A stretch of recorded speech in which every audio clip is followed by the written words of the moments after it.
bang simulan ng pamumuhay ng ating pamumuhay? Honestly speaking, the result of the exam is then when I browse or read through or masabi, ingat ako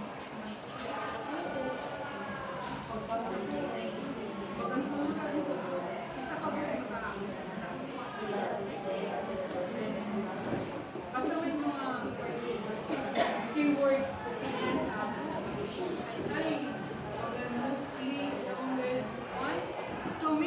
Maaari na kayo magsimpo. Muli, magandang hapon. Kami nga pala ang ikatlong pangkat at aming tatalakayin sa inyo ang sining at taghap ng pagtuturo, pati na rin ang mga strategiya sa pagtuturo. Bago natin simulan ang aming pagtatala, kaya aming pagbubulat, nais namin ipakilala ang aming mga sarili. Ako nga pala si Therese at Alay. Ako nga pala si Jervin Delegador. Ako nga pala si Rosemary. Ako nga pala si Kenneth Aiden. Ako nga pala si meron pa kaming dalawang members wala dito, si Jackie A. Sanggarza at ang aming leader na si Charles Vasquez. So, at Christy Apejo rin, tatlo pala ang pumuntan. So, sa pagsisimula, sa unang tutok, ang pangunguna sa pagtatalakay ay si Miss Level Crispin.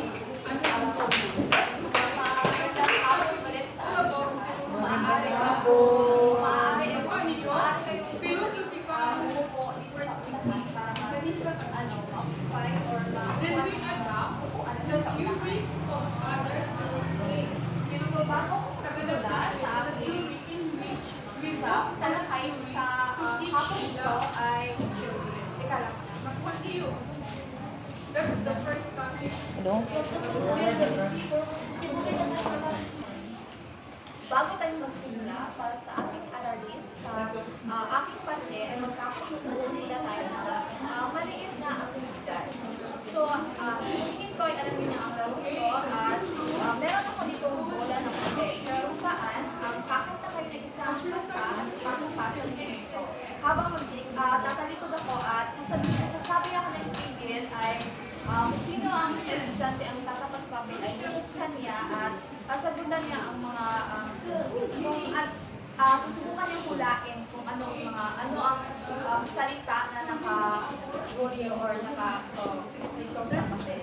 Alam niyo ba yung kanta? Hindi siguro natin huwag siguro natin masyadong malakasan kasi meron tayong mga doon. So, alam niyo ba yung kanta sa TikTok na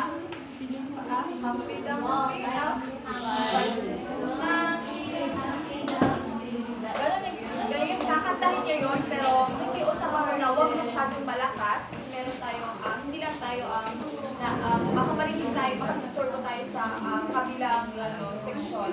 So dito, magsisimula.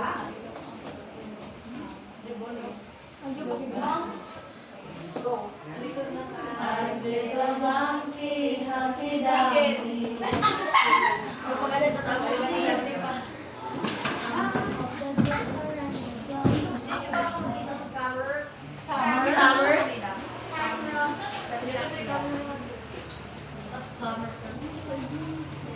Para sa iyo, ano ang salita na nakajambo ay sine. Tama.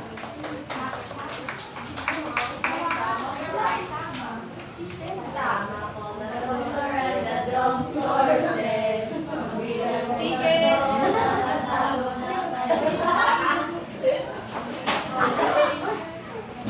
Mag-ibig.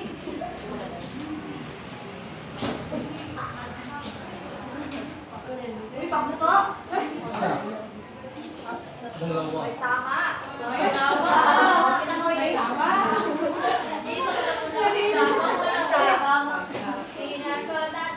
Nakasama na kayo.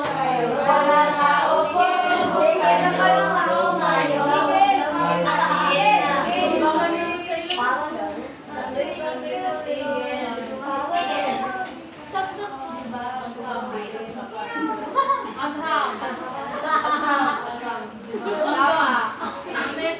Mag-up. Kanta ulit. Tatlo na kami na kayo. Kung nakaupo, bukan nyo tumayo. Pasuday, pasuday, pasuday. Kaya beauty. Sedap dari basa. Pagtuturo. Tama. Kanta ulit. Sorry, kakanta. Wanna be a blue to be a twinkle star. Baby boy. Ay, tawag. Sige, nanay.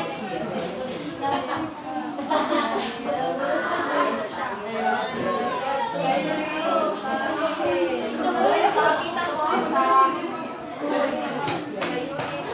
Tama.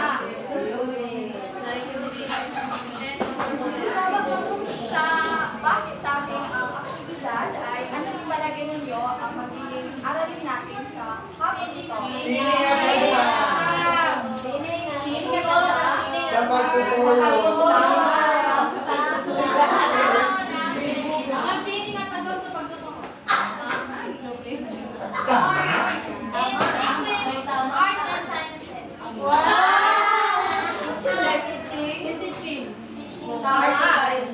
Makinig kayo sa akin. Ang aralin natin sa hapon na ito ay ang sining at ang hang sa pagtuturo. So narito ang ating mga handouts. Pakibalik ang sobra. Dahil ang sobra ay nakakamatay. Hindi nakakamatay yung sobra ay Sinasabi nito, makinig kayong lahat, ang pagtuturo ay isang sining. Isang larangan din naman ito ng agham. Alam niyo ba kung ano ang ibig sabihin ng sining? Yes, tama. Dahil ang sining sa Ingles ay art. Ito ay tumutukoy sa ekspresyon o paggamit ng balikhaing kakayahan na nagmula sa imahinasyon ng tao. Alam niyo ba kung ano ang ibig sabihin ng agham? English nyo lang. Pero tama, ang Ingles ng agham ay science. So ito naman ay tumutukoy sa sangay ng kaalaman na ginagamitan ng sistematikong pagmamasid at eksperimento ng bagay-bagay. So bakit ka ba nila sinasabi na ang pagtuturo ay isang sining at agham? Ang pagtuturo ay sangay ng karunungan na uukol sa paglikha ng maliliit na bagay at magandang kaganapan. Ang pagtuturo ay tumutukoy kung saan ang isang individual ay nagbibigay ng kaalaman, nagbabahagi, nagbibigay ng kaalaman sa ibang individual upang matuto sila. Nagkakaintindihan ba tayo dito? Yes po. Dito? Narinig niyo ba ako? Tama. Ano nga rin ang sinabi ko? Tama. Ang pagtuturo ay tumutukoy sa kung saan ang isang individual ay babahagi ng kanyang kaalaman sa iba pang individual upang matuto sila sa isang lesyon. Tama ba? Kaya gaya na ginagawa ko ngayon, ako ay nagtuturo sa inyo. Susubukan kong magturo sa inyo about tungkol sa aking aralin. So makinig kayo. Sinasabi nito na ito'y sining pagkat ito ay maayos na paraan ng pagsasagawa ng pagkikita-kita ng kaalaman. Ang pagiging malikhain, creative at resourceful ay pagbubunga ng mabisang pagtuturo. So bakit ka ba natin masasabi na ang pagtuturo ay isang sining? Dahil ang pagtuturo ay sangay ng karunungan na ugo sa paglikha ng maliit na bagay, magagandang kaganapan sa masining na pananaw at pamaraan ng isang guro ng salalay ng mabisang pagtuturo. So ang isang guro ay kailangang masasabi natin na ang pagtuturo ay ang parte ng sining kasi ang guro ay sa kanyang pagtuturo ay sinusubukan niya maging balikhain. Gumagawa siya ng mga bagay-bagay upang mas maging kawili-wili ang kanyang mga klase. Halimbawa na lang ang paggamit ng items. So, nalala ko ulit yung pictures. para napansin ko, katulad na lamang sa aking mga ka-roommates or boardmates sa kanilang, para sa kanilang demo ay gumagawa talaga sila ng iba't ibang mga items para mas maging kawili-wili at maging mas creative o malikhain ang kanilang klase.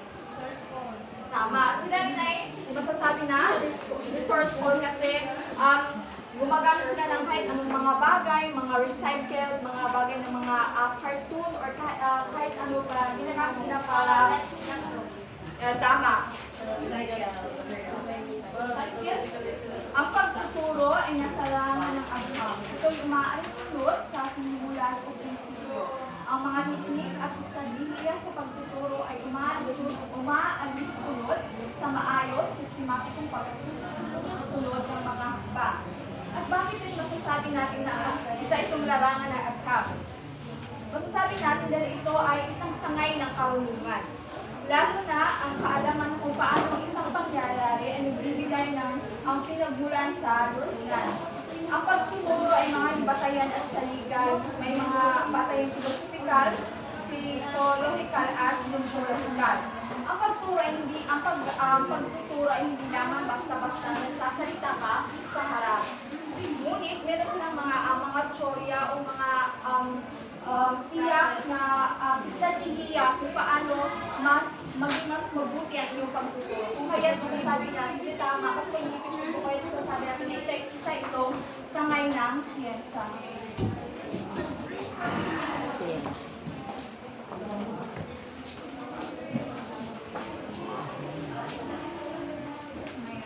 So, bilang isang guro, masasabi na isa kang alagad ng sining at siyensya. Tama ba? Yes, ma'am. Narito ang ibang mga variables na nakaka-apekto sa gagawin pagpili, implementasyon at evaluasyon ng kabisaan ng isang pamaraan ng pagtuturo. Una na ito ay ang layunin. Ang uri ng layunin sa pagtuturo ay siyang tumutukoy sa uri ng pamaraan isasagawa sa pagtuturo. Ganyan yung uri na layunin ang binibigyang focus ng ito ay kognitibo, psikomotor, padamdam at apektibo. Masasabi natin na layunin ay isa sa mga variable na kung saan ito ay nakakapagsabi sa atin kung epektibo ba ang ating pamaraan ng pagtuturo. Kasi ang layunin ay may tatlong domains. Alam niyo ba kung ano yun? Yes po. Tama. Ano nga yung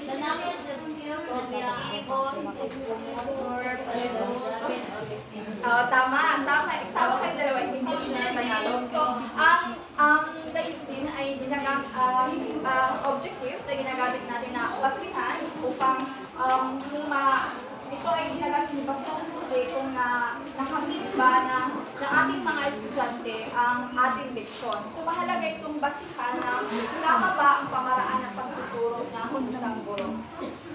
Agree ba kayo? Tama. Pangalawa, Paksa. paksa. Gusto mo ba basahin ni Sina? Ayaw mo. Ang paksa ay ang uri o kalikasan ng paksang o ng asignatura at ng sa paksang aralin or variable sa pagpili ng angkop na paraan ng pagtuturo. Ang iba't ibang paraang natuturo ay napapamungkat sa tatlong kategorya ng pamaraang pagkikinig o sa salita, pamaraang pagbabasa, pagsulat, at pamaraang pagmamahuli sa sasagawa. Ang paksa ay tutukoy sa iyong paksang aralin o yung topiko ng iyong aralin. Tama ba ako? Yes po. Yes! Tama. So, depende kung ano ang iyong paksa, ay doon ka magbabase kung ano ang pamaraan ng iyong pagtuturo. Halimbawa, kung ang iyong paksa ay tumutukoy sa istorya ng landag, ay pwede kang gumamit sa iyong paraan ng pagtuturo ng pagmamasid pagsasagawa. So, ang ibig sabihin ng sa loob sa pagmamasid pagsasagawa ay ang mga aktibidades sa katulad ng field trip or pagbisita or translate to in English, translate to watching methods. Ang ano naman, pamaraang pakikinig pagsasalita ay tumutukoy sa listening speaking method ay tumutukoy sa mga aktibidades tulad ng pagsusulat ng inyong journal, pag-brainstorming sa isang grupo. At dito naman sa pamaraang pagbabasa ng sulat ay tumutukoy sa mga reading or writing method na ginagamit ng isang teacher. Yes? Sasabihin ka ba?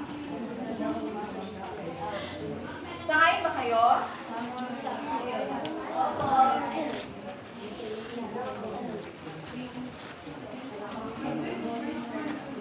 Mag-aaral. Mahalagang variable sa pagpili ng pamaraang gagamitin ay ang mga mag-aaral. Mahalagang salip ang kanilang kakayahan, kabilihan, karanasan at mga pangangailangan. Ang mag-aaral ay mahalagang variable ng pagpili ng pamaraang gagawin mo sa iyong gagawin na leksyon kasi sila ang tuturuan mo.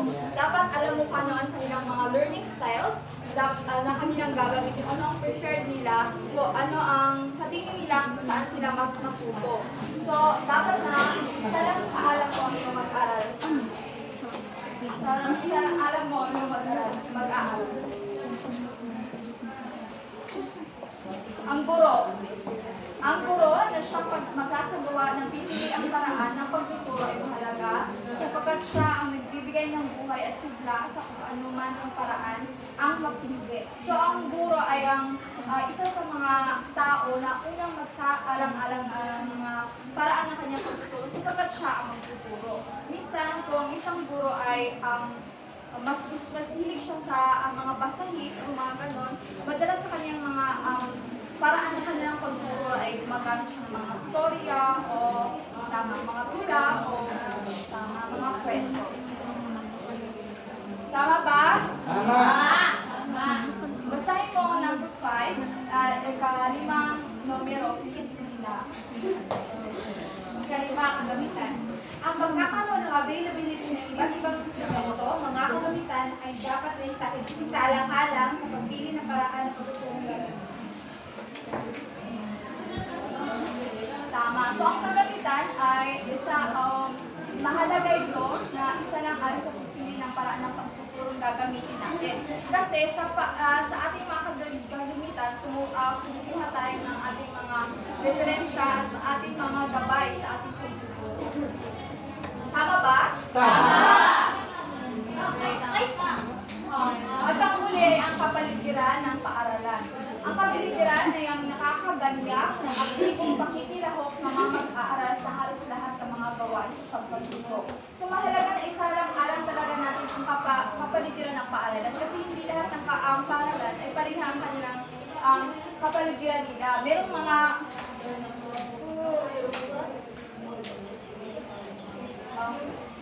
gamitin niyo yung handouts. Merong mga paaralan na naroon sa rural areas, meron naman sa mga urban. So may mga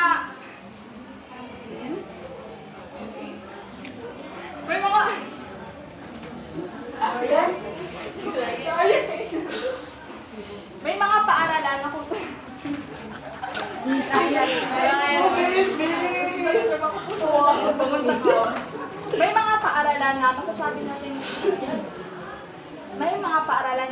may mga paaralan na masasabi natin swerte kung sila ay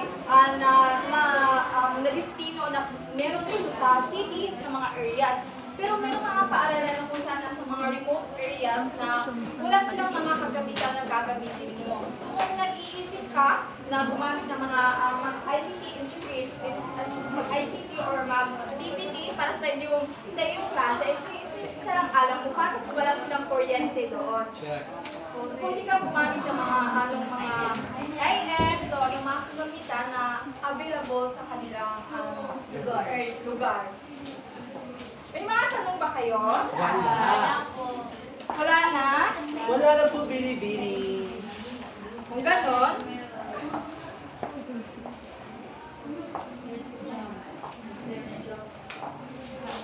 narito ang sunod na bibigay ng sulat para sa sunod na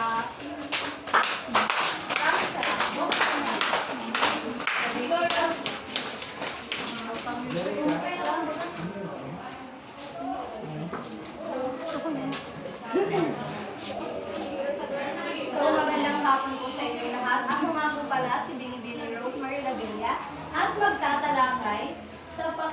pagwawasto at reaksyon, or in English, correction and feedback. Okay, so ano nga ba ang pagwawasto? So, base sa, yes, Miss Mary Lincoln, ano nga ba ang pagwawasto?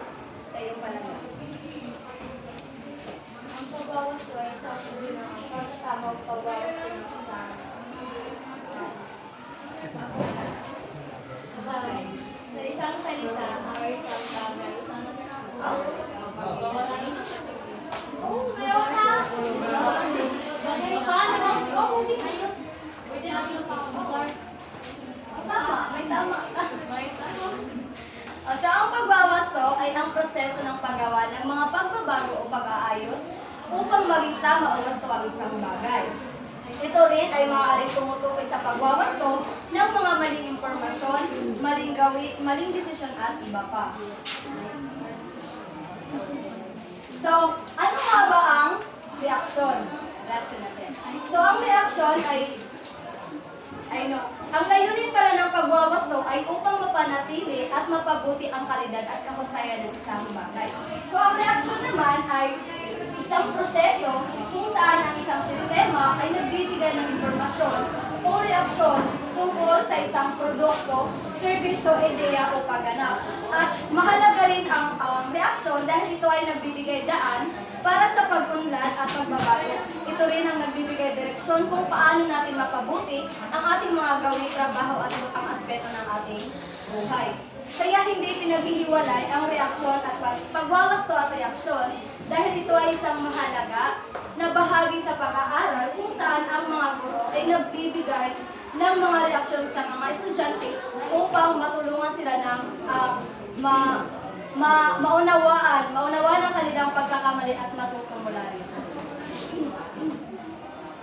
So ayon sa paksa ng pananaliksik ni na Iscart 1970 at Skidlow, Jefferson and Zaks 1970 na ang paraan daw ng pagwawasto ay nagdudulot ng epektibong bunga. Kabilang dito ay ang una ay ang sariling pagwawasto ng mag-aaral sa kanyang kamalian. So dito is tayo mismo o sarili natin mismo yung nakakita o nakahanap ng kamalian at tayo rin mismo o sarili natin mismo ang magwawasto ng ating pagkakamali. Nakuha? So, ang pangalawa naman ay sariling pagwawasto, ngunit may pagtulong sa kamag-aral. So halimbawa dito is, di ba sa kay Mount Angel is nagkaroon tayo ng pasulit o nagkakaroon tayo ng exam. Tapos di ba meron ibang mga numero o mga tanong na hindi natin alam kung ano yung tamang sagot. So ano yung ginagawa natin? Di ba nagtatanong tayo sa ating katabi kung ano yung tamang sagot o kinukumpara natin ang ating sagot sa So, ito ay isang halimbawa kung saan yung pagwawasto dahil humihingi tayo ng tulong sa ating kamag-aral. Nakuha? So, ang pangatlo naman ay sariling pagwawasto sa tulong ng prompting o tulong ng pagtanong ng guro na umaakay sa mag-aaral sa mag-aaral na tamang tugon. So, di ba ka may engine kayo? Pagkatapos natin, di ba, nagkakaroon tayo ng checking? Pagbawas to. Tapos, di ba, nagkakaroon tayo ng rationale? So, yan. Kasi ang guro kasi is, siya yung,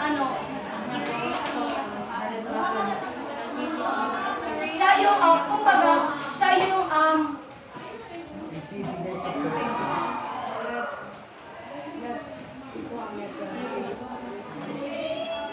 siya yung nagbibigay ng mga hint or clues na para malaman natin kung ano yung tamang sagot. Okay, sa pag-aaral din ito, nakasaad na hindi lahat ng mali hanggang sa kaliliitang detalye ay babatiin at iwawasto ang mag-aaral habang nagsasalita o sumasagot pa dahil maaari itong makaroon ng negatibong resulta sa mga mag-aaral. So bilang isang guro, dapat marunong tayong rumespeto at marunong tayong lumugar kung saan pwede o kung paano natin gamitin ang pagwawasto at reaksyon sa isang mag-aaral. Kasi hindi natin alam na Merong estudyante na malalambot pala ang kanyang mga kanilang puso na maaring madaling masaktan at mawalan sila ng kumpiyansa sa kanilang sarili. Okay, so yan pagkatang pulutan eh. So sa halip, mahalagang bigyan ng suporta at pagsalin ang mga mag-aaral upang magpatuloy sa kanilang pag-aaral at kaunlad. Dapat natin bigyang halaga ang kanilang pagsisikap at pagkatuto sa pamamagitan ng positibong pampalakas at konstruktibong reaksyon. Kapag mayroong mali o pagkakamali, maaari nating ayusin pero sa maayos at na hindi nakakahiya na paraan at hindi nagdudulot ng takot o kahinaan sa mga estudyante. So, yun lamang po at maraming salamat.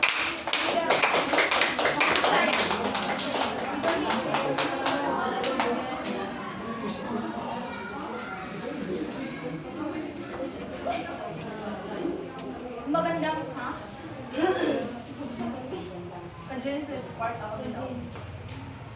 Magandang hapon sa inyong lahat.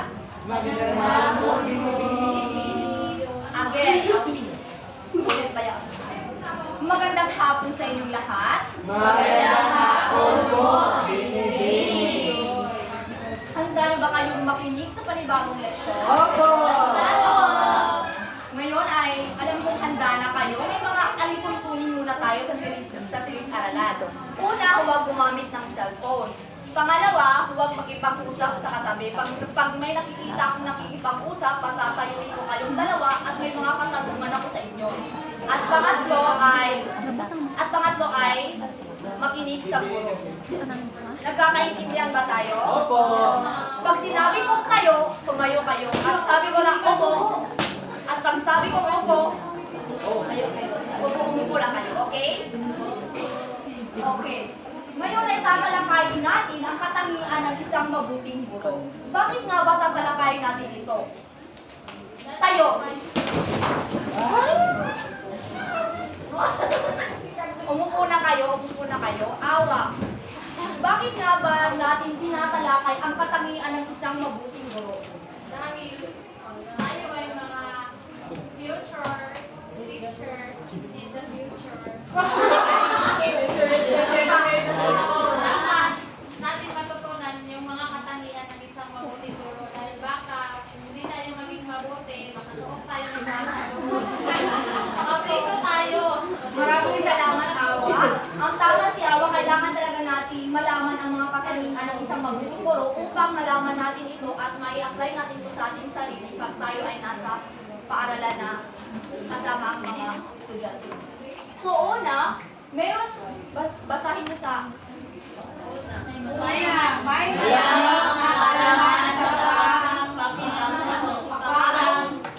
paksa. Ulit.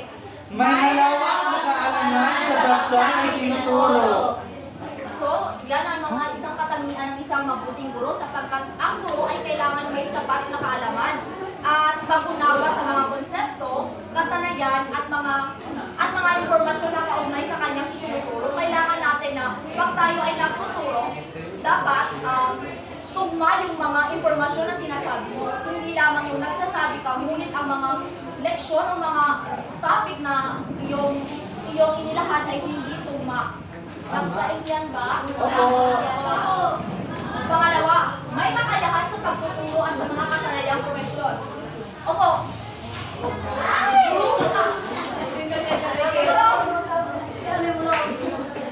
May kakayahan sa pagtuturo at mga kasanayang profesyon. Isa ito sa mga katangian sapagkat ang mga guro ay may kakayahan na maipabatid at maipaliwanag ang mga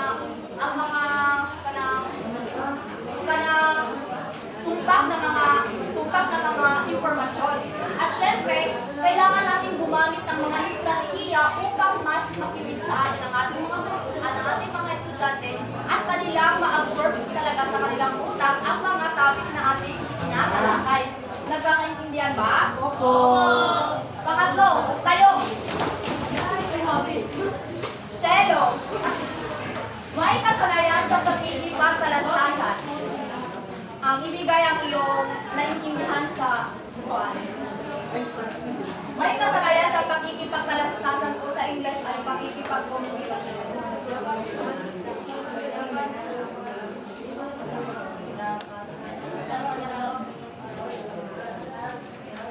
Go.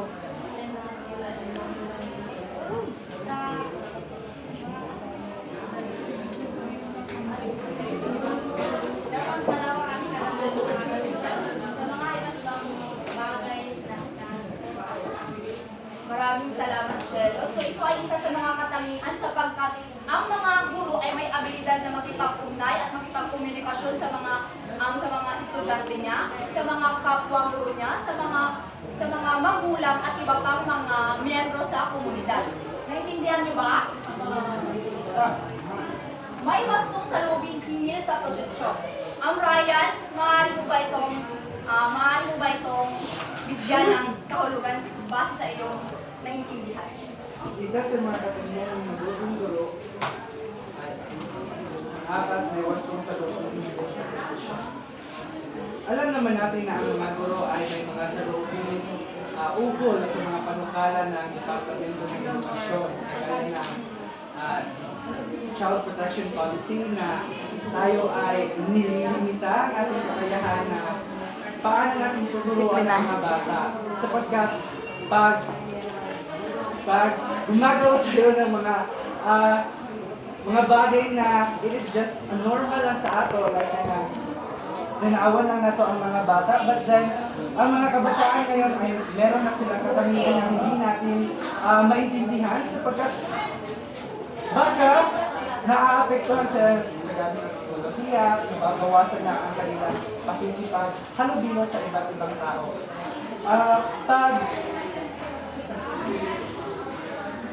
Sa pagwawasan ng ating salubing, hindi natin ito pinopost sa mga social. May ibang mga guro na pinopost sa social media. Bagamat, hindi nila ito, pag nagpo-post sila ng mga larawan, bino-blur nila yung mga mukha ng mga bata at yung mga, as well yung katulad ng mga convo nila na binibigyan pa rin natin ng professional ang ating trabaho dahil ito ay nakaantala sa Code of Ethics for Professional Teachers. Maraming salamat, Ginoong Ryan. So tama si Ryan at ito ay napaka-importante sapagkat ang guro ay may tamang pananaw, pagpapahalaga at dedikasyon sa kanyang profesyon bilang isang guro. Panglima, may kaya-kayang katakutan. So, pinakauna, malusog. Bakit nga ba kailangan maging malusog ng isang guro? Para may energy siya sa pagtuturo. May gana sa pagtuturo. Para ang mga bata kay Merlin, tumayo ka.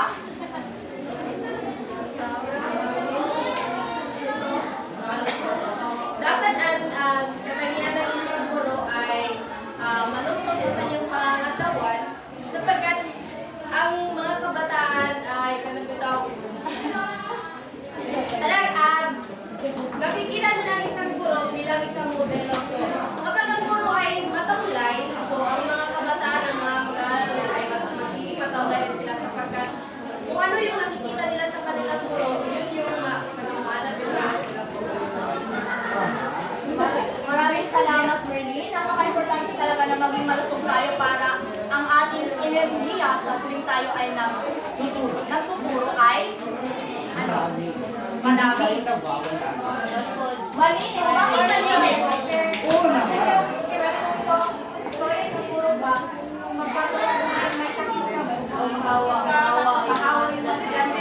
Tapos kapag nag-aaway yung mga estudyante mo, baka atak-atakin mo sila sa kanya.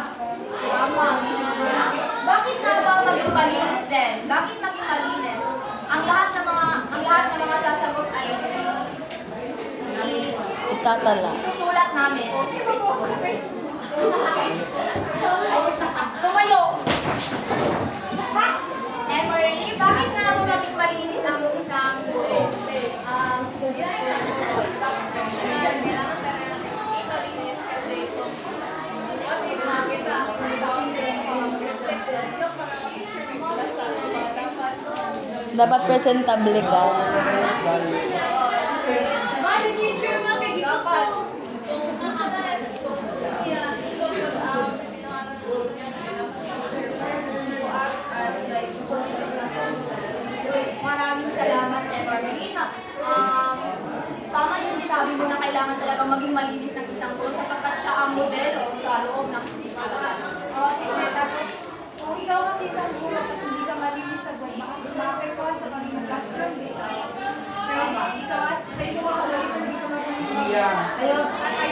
Maglinis ng katawan mo. And of course, service sa Panginoon. And magmadap sa mga Mga students sa musician. Tama. Okay na ba? Opo, binibini. Maayos at takbot ang kanyang pananamit, di ba? Meron ito sa Code of Ethics na kailangan talaga natin na Allowance sa Dapat hindi sila mag-short. Turn. Sleeveless. tama. At may masaya condition. Ano yun, Alaysa? Tumayo ka? Dapat hindi po sila malamit lang yung mga cover. Oo, nung Simpson. Oo, tama. Turn. Dili lang sa bawal. Dapat kapag ang guro nagsusunod siya ng formula, dapat gaya ng pinakikita yung leverage or yung wet niya. Kasi kapag hindi formal ang pananamit, maapektuhan yung learning ng mga bata. Kasi mas nakulang sila sa pananamit ng teacher sa pakikinig sa kanyang di ba? Tama. Okay na ba? Yes. Okay na ba? At Frankie, may masamang disposition o may diwa ng paluwang tawa o sense of humor, kailangan natin yan. At may bukas na isipan sa pagbabago. Kailangan talaga natin alam na hindi lang tayo sa ganito lagi na pamamaraan ng pagtuturo. May mga ibang strategiya na kung saan mas mapaunlad mo Mas epektibo. at mas epektibo. Innovatibo. Pagtuturo. Tumayo!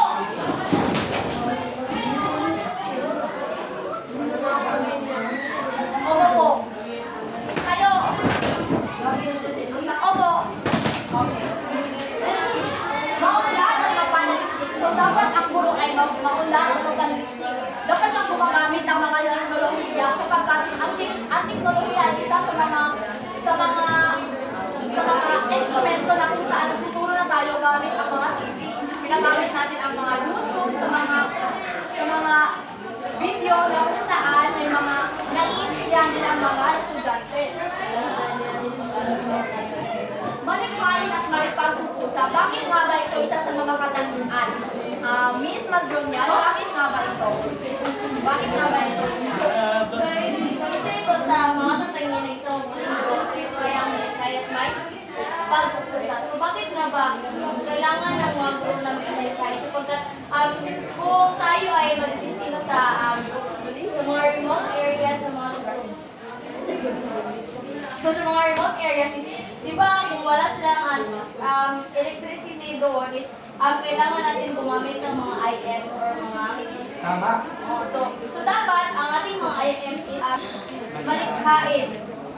Sapagkat ang pumamagitan doon is para makuha natin ang atensyon ng mga bata. Tama, si Miss Madronian. Ito rin ay isa sa mga katangian sapagkat ito ay kasama sa pagiging proaktibo at determinasyon ng isang guro sa kanyang pagtuturo o layunin niya sa edukasyon. At panghuli ay basahin niyo. Mga Diyos, mga bayan, at mga tao. Ito ay napaka-importante sa katangian ng isang guro. Hindi lamang tayo nagtuturo ng mga leksyon, kundi kailangan din tayo maka-Diyos. And then, makatao at makabayan. Hindi lang tayo nagtuturo sa kanila lagi ng mga lesson na kung saan hindi ito nasasama. Kailangan talaga natin ito mai-apply sa individual, sa mga individual. Yun lamang po at maraming salamat at sa pagpapalito ni Miss Camille at Miss Bal.